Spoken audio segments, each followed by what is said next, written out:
Assalamualaikum warahmatullahi wabarakatuh. Baiklah, pada kesempatan kali ini saya Jihantera Salsabila akan mempresentasikan sidang skripsi saya yang berjudul Tantangan Aspek Budaya dalam Transfer Kebijakan CEDAW terhadap Pengentasan Diskriminasi Perempuan dalam Ketenagakerjaan di Indonesia. Eh, Ditarik dari latar belakang, tenaga kerja merupakan salah satu faktor produksi dalam perekonomian yang memiliki peran yang penting. Menurut International Labour Organization atau ILO, pada tahun 2021, partisipasi perempuan dalam tenaga kerja lebih kecil yaitu sebanyak 46%, sedangkan partisipasi laki-laki dalam tenaga kerja sebanyak 72%. PBB membentuk Convention on the Elimination of All Forms of Discrimination Against Women pada tanggal 18 Desember 1979 yang berlaku sebagai perjanjian internasional pada tanggal 3 September 1981. Selanjutnya, hak pekerja perempuan telah diatur oleh lembaga internasional, khususnya International Labour Organization, di mana ILO sendiri telah membentuk Equal Remuneration Convention, Discrimination Employment and Occupation Convention, the Workers with Family Responsibilities Convention, dan the Maternity Protection Convention. Namun, Konvensi Perlindungan Kehamilan dan Pekerja dengan Tanggung Jawab Keluarga belum diratifikasi oleh Indonesia. Di sisi lain, Indonesia telah meratifikasi Konvensi CEDAW sejak tahun 1984 yang mencakup hak pekerja perempuan dalam artikel 11 hingga artikel 13. Artikel 11 berisi hak perempuan untuk mendapatkan kesempatan dan upah yang setara. Selanjutnya, artikel 12 berisi hak untuk mendapatkan perlindungan kesehatan termasuk perlindungan kehamilan dan melahirkan, dan artikel 13 berisi hak atas tunjangan keluarga. Terlihat di dalam CEDAW, terdapat hak pekerja perempuan seperti perlindungan kehamilan dan tunjangan keluarga yang tidak diratifikasi oleh Indonesia di Konvensi ILO. Selanjutnya, rendahnya partisipasi pekerja perempuan pada tahun 2020 sebanyak 54.198.548, sedangkan laki-laki sebanyak 84.023.390. Dan pada tahun 2021, partisipasi perempuan sebanyak 55.157.803 dan laki-laki mendominasi sebanyak 84.994.772. Selain itu, adanya pendistribusian upah yang tidak setara antara pekerja laki-laki dan perempuan, di mana dilansir melalui Badan Pusat Statistik pada tahun 2021, upah rata-rata per jam laki-laki sebanyak 18.210, sedangkan perempuan 17.848. Pemerintah sendiri telah berupaya untuk mengentaskan diskriminasi pada perempuan ini, khususnya dalam ketenagakerjaan. Menurut Menteri Pemberdayaan Perempuan dan Perlindungan Anak, budaya menjadi salah satu yang mempengaruhi pengadopsian dan penerapan kebijakan CEDAW di Indonesia. Komite Hak Asasi Manusia juga menyatakan bahwa ketimpangan gender terjadi dikarenakan hak-hak perempuan tertanam di dalam budaya, agama, dan tradisi. Sehingga negara yang mengadopsi kebijakan ini harus memastikan bahwa aspek budaya tidak digunakan untuk membenarkan pelanggaran hak perempuan di depan hukum. Sehingga hal tersebut memerlukan analisis lebih lanjut mengenai tantangan aspek budaya dalam melakukan transfer kebijakan CEDAW, khususnya diskriminasi perempuan dalam ketenagakerjaan di Indonesia. Selanjutnya dapat ditarik rumusan masalah di mana Indonesia telah membentuk berbagai kebijakan untuk mengentaskan diskriminasi perempuan dalam ketenagakerjaan, dan juga Indonesia telah membentuk lembaga nasional seperti Kementerian Pemberdayaan Perempuan dan Perlindungan Anak serta Komnas Perempuan, namun belum optimal. Dalam transfer kebijakan, aspek budaya memiliki pengaruh yang signifikan sehingga akan mempengaruhi kinerja dari kebijakan tersebut. Untuk itu diperlukan analisis lebih mendalam terkait aspek budaya dalam transfer kebijakan CEDAW di Indonesia.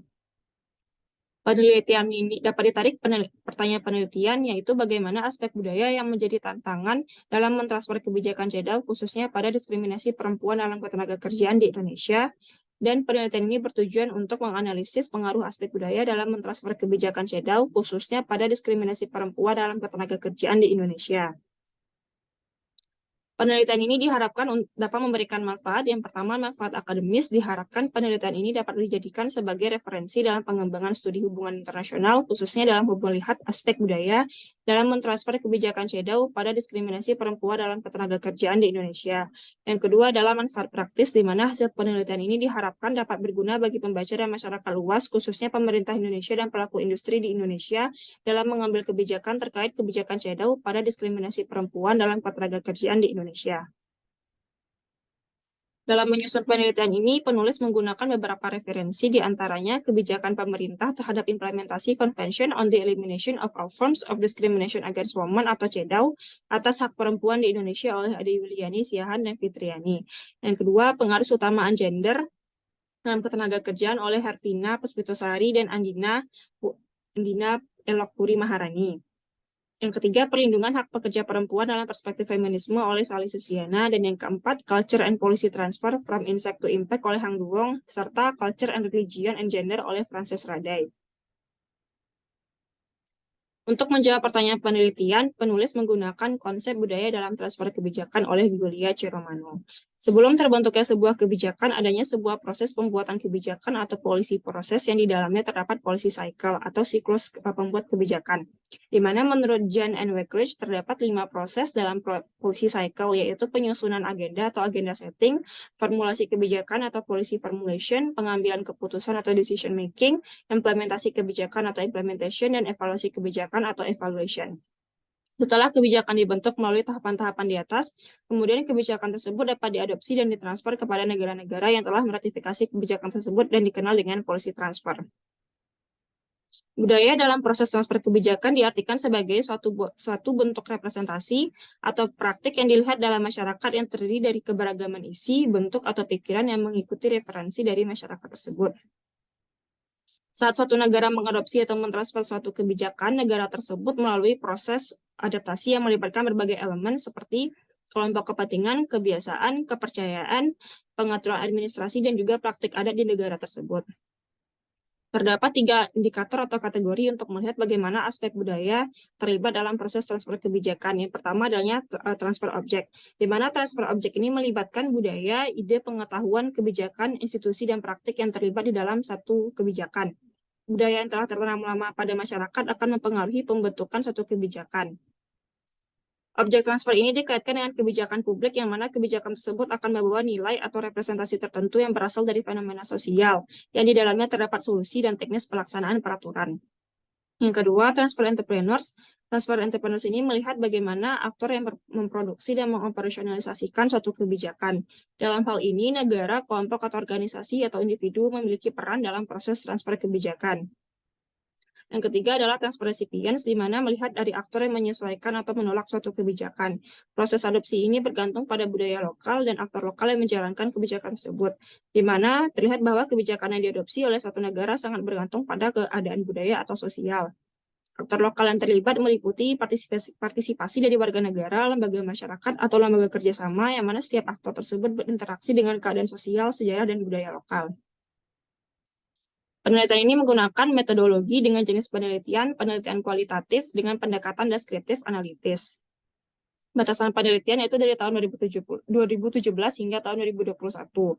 Unit dan level analisis terdiri dari unit analisis tantangan aspek budaya dalam transfer kebijakan Convention on the Elimination of All Forms of Discrimination Against Women atau CEDAW, dengan unit eksplanasi diskriminasi perempuan khususnya dalam ketenagakerjaan di Indonesia dengan level analisis negara. Selanjutnya, teknik pengumpulan data menggunakan data sekunder dan data dikumpulkan dengan teknik studi kepustakaan. Dengan teknik analisis data, mencari dan mengumpulkan data atau informasi terkait penelitian, dan juga data atau informasi yang didapatkan akan dielaborasi menggunakan kerangka konsep, lalu selanjutnya akan ditarik kesimpulan berdasarkan analisis yang telah dilakukan. Sistematika penulisan pada penelitian ini ialah bab 1 pendahuluan, bab 2 isu diskriminasi perempuan dalam sistem ketenagakerjaan di Indonesia, bab 3 sejarah diskriminasi pada perempuan dan sejarah pembentukan Convention on the Elimination of All Forms of Discrimination Against Women, bab 4 analisis tantangan aspek budaya dalam transfer kebijakan CEDAW di Indonesia dalam mengatasi diskriminasi perempuan dalam ketenagakerjaan, dan bab 5 adalah penutup. Selanjutnya pada bab 2 ini yaitu mengenai isu diskriminasi perempuan dalam sistem ketenagakerjaan di Indonesia, yang meliputi dari sejarah diskriminasi perempuan di Indonesia, diskriminasi perempuan dalam ketenagakerjaan di Indonesia, dan juga upaya pemerintah Indonesia terhadap diskriminasi perempuan dalam ketenagakerjaan. Pada bab 2 ini melihat bagaimana sejarah dari diskriminasi perempuan khususnya dalam diskriminasi ketenagakerjaan di Indonesia beserta upaya dari tahun ke tahun pemerintah Indonesia untuk mengentaskan diskriminasi perempuan dalam ketenagakerjaan. Selanjutnya pada bab 3 itu membahas mengenai Convention on the Elimination of All Forms of Discrimination Against Women atau CEDAW dalam mengatasi diskriminasi perempuan. Pada bab 3 ini akan menjelaskan mengenai sejarah pembentukan Convention on the Elimination of All Forms of Discrimination Against Women, dan juga sejarah diskriminasi pada perempuan secara global, dan juga bagaimana ratifikasi Convention on the Elimination of All Forms of Discrimination Against Women atau CEDAW oleh Indonesia. Bab 3 ini menjelaskan bagaimana sejarah dari pembentukan CEDAW dan juga bagaimana isu diskriminasi perempuan secara global, beserta bagaimana Indonesia dapat terlibat dalam ratifikasi Convention on the Elimination of All Forms of Discrimination Against Women. Selanjutnya pada bab 4, tantangan aspek budaya dalam transfer kebijakan CEDAW di Indonesia dalam mengatasi diskriminasi perempuan dalam ketenaga kerjaan. Di mana pada proses transfer kebijakan, adanya proses ratifikasi dan pengadopsian sebuah kebijakan oleh satu negara itu tidak terlepas dari situasi domestik dari negara tersebut. Menurut ahli antropologi Kwok Hon dan Kelly, budaya didefinisikan sebagai segala rancangan hidup yang langsung tercipta secara historis, baik secara implisit atau eksplisit, irasional dan rasional atau non-rasional, yang terdapat pada satu waktu dan dijadikan sebagai pedoman bagi manusia. Dengan begitu, kebiasaan-kebiasaan dari masyarakat di suatu negara akan mempengaruhi bagaimana pembentukan dan juga implementasi dari suatu kebijakan. Selanjutnya adalah transfer object. Transfer object dalam penelitian ini ialah Convention on the Elimination of All Forms of Discrimination Against Women, di mana aspek budaya dalam transfer object ini dilihat dari sejarah pembentukan kebijakan, asal-usul pembentukan kebijakan, tujuan pembuatan kebijakan, bagaimana masalah yang akan diselesaikan dengan kebijakan, serta cara-cara di mana kebijakan telah digunakan. Asal-usul dan sejarah pembentukan CEDAW yaitu masih berawal dari masih banyaknya kejahatan pada masa perang yang mengakibatkan masyarakat sipil menjadi korban, khususnya pada anak-anak dan perempuan, dan mendorong adanya gerakan dari kelompok feminisme. Di mana kelompok feminisme ini menentang adanya diskriminasi pada perempuan dan ingin menegakkan hak-hak perempuan pada saat itu. Nilai-nilai yang dituntut oleh feminisme liberal tercermin di dalam perumusan Convention on the Elimination of All Forms of Discrimination Against Women, khususnya hak-hak dalam ketenaga kerjaan, di mana hak yang dituntut oleh feminisme liberal dan tersebut tertuang di dalam CEDAW dengan memberikan upah dengan pekerjaan dan jasa yang sama, memberikan hak atas jaminan sosial seperti sakit, usia tua, pensiun, dan pengangguran, persamaan perlakuan dalam penilaian hasil kerja, hak atas perawatan kesehatan dan keselamatan kerja, dan yang tersebut juga dituntut oleh kelompok feminisme liberal. Selanjutnya adalah transfer entrepreneurs, di mana transfer entrepreneurs ini, menurut Porto de Oliveira, aspek budaya dalam transfer entrepreneurs dilihat melalui sejarah pembentukan aktor, latar belakang aktor, bagaimana praktik dari pembuat kebijakan, norma, serta visi misi dan berbagai jenis program atau kebijakan yang dibentuk oleh aktor. Dalam penelitian ini, membuat kebijakan ialah Majelis Umum PBB bersama dengan Commission on the Status of Women atau CSW, di mana nilai-nilai PBB seperti bertindak untuk menghormati hak asasi manusia, khususnya pada perempuan, dan mendorong kebebasan antar individu menjadi landasan PBB untuk membentuk sebuah konvensi CEDAW yang akan menjadi pedoman bagi negara-negara anggotanya untuk mengentaskan segala bentuk diskriminasi pada perempuan. Selanjutnya adalah transfer recipients, di mana pada transfer recipients ini adalah adanya proses transfer kebijakan yang diartikan bagi negara atau organisasi yang menerima kebijakan. Setiap kebijakan yang diterima oleh satu negara akan melihat karakteristik sosial, politik, ekonomi, sejarah, dan budaya dari negara penerima dan berinteraksi dengan lembaga swadaya masyarakat atau LSM, komunitas, serta tiap individu di negara tersebut. Di dalam penelitian ini yang menjadi transfer recipients adalah negara Indonesia, di mana Indonesia sendiri telah meratifikasi Konvensi CEDAW pada tanggal 24 Juli 1984 dan disahkan melalui Undang-Undang Nomor 7 Tahun 1984.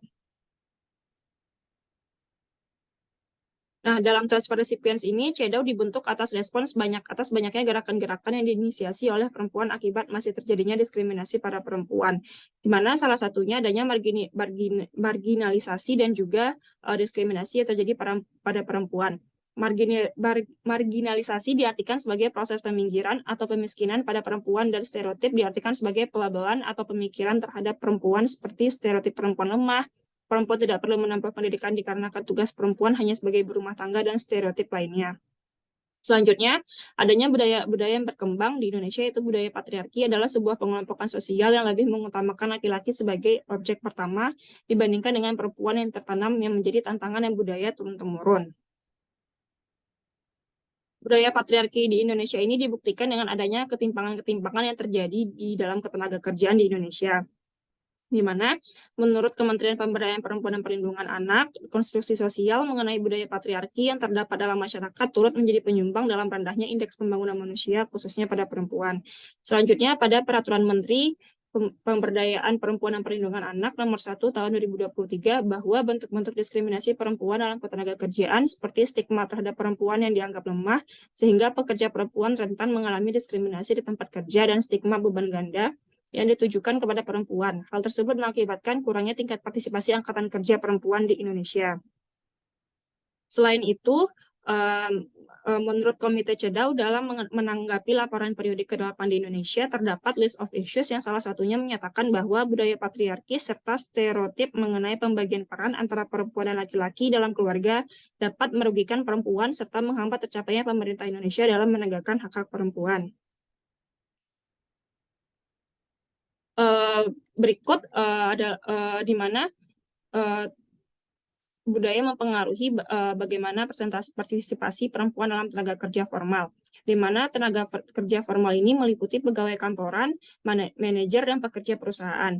Perempuan mendominasi pekerja paruh waktu, di mana pada tahun 2021 pekerja paruh waktu perempuan sebanyak 37,10%, sedangkan laki-laki sebanyak 20,40%, di mana pekerjaan paruh waktu diartikan sebagai pekerja yang bekerja kurang dari 35 jam seminggu, yang mana pekerjaan paruh waktu tidak mencari pekerjaan dan tidak bersedia menerima pekerjaan lain. Terlihat bahwa persentase tenaga kerja formal didominasi oleh laki-laki dan perempuan berada di bawahnya. Selanjutnya, adanya pendistribusian upah yang tidak merata antara pekerja laki-laki dan juga pekerja perempuan, di mana dari tahun 2017 hingga tahun 2021 upah yang diterima antara laki-laki dan perempuan memiliki gap yang cukup tinggi. Kenaikan upah pekerja perempuan ini seiring dengan peningkatan regulasi upah minimum yang dibentuk oleh pemerintah. Akan tetapi, kenaikan upah yang diterima pekerja perempuan masih rendah dibandingkan dengan pekerjaan laki-laki. Selanjutnya, adanya proporsi perempuan yang berada di posisi manajerial. Terlihat bahwa memang posisi perempuan memang meningkat dari tahun 2017 hingga tahun 2021 di dalam posisi manajerial. Akan tetapi, posisi perempuan yang berada di level manajerial itu masih tergolong sedikit dan kurang dari 50%, sehingga posisi manajerial masih didominasi oleh laki-laki. Hal tersebut juga dipengaruhi oleh adanya stereotip mengenai perempuan yang tidak bisa menjadi pemimpin dan stereotip lainnya yang diyakini oleh masyarakat mengakibatkan kurangnya partisipasi perempuan di level manajerial. Selanjutnya, Transparency Alliance, aktor domestik juga berperan dalam mengimplementasikan kebijakan CEDAW, di mana di Indonesia sendiri terdapat Kementerian Pemberdayaan Perempuan dan Perlindungan Anak, Komnas Perempuan, dan juga Kementerian Ketenagakerjaan. Selain itu, terdapat juga adanya beberapa lembaga swadaya masyarakat yang bergerak di bidang pemberdayaan perempuan, seperti Asosiasi Pusat Pengembangan Sumber Daya Wanita atau PPSW, Yayasan Pemberdayaan Perempuan Kepala Keluarga atau PK, dan Koalisi Perempuan Indonesia atau KPI. Dengan demikian, di dalam proses transfer kebijakan, khususnya dalam proses transparansi alliance, faktor budaya sangat mempengaruhi efektivitas atau berhasilnya satu kebijakan di negara penerima.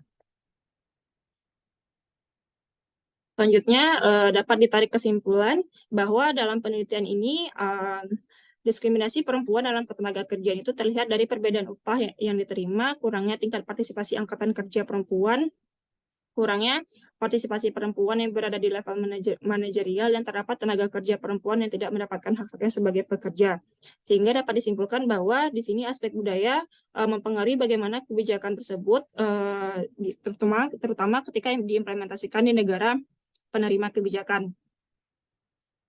Masih terdapat masyarakat Indonesia yang memiliki stereotip terhadap perempuan, di mana stereotip perempuan hanya bertugas sebagai pengurus keluarga, perempuan lemah, perempuan tidak layak menjadi pemimpin, dan juga sebagainya. Stereotip yang melekat di dalam masyarakat tersebut akan mempengaruhi transfer kebijakan CEDAW di Indonesia, sehingga budaya menjadi salah satu faktor yang mempengaruhi pembentukan atau pengimplementasian kebijakan CEDAW. Baiklah, sekian presentasi sidang skripsi saya. Apabila ada kesalahan kata, mohon dimaafkan. Assalamualaikum warahmatullahi wabarakatuh.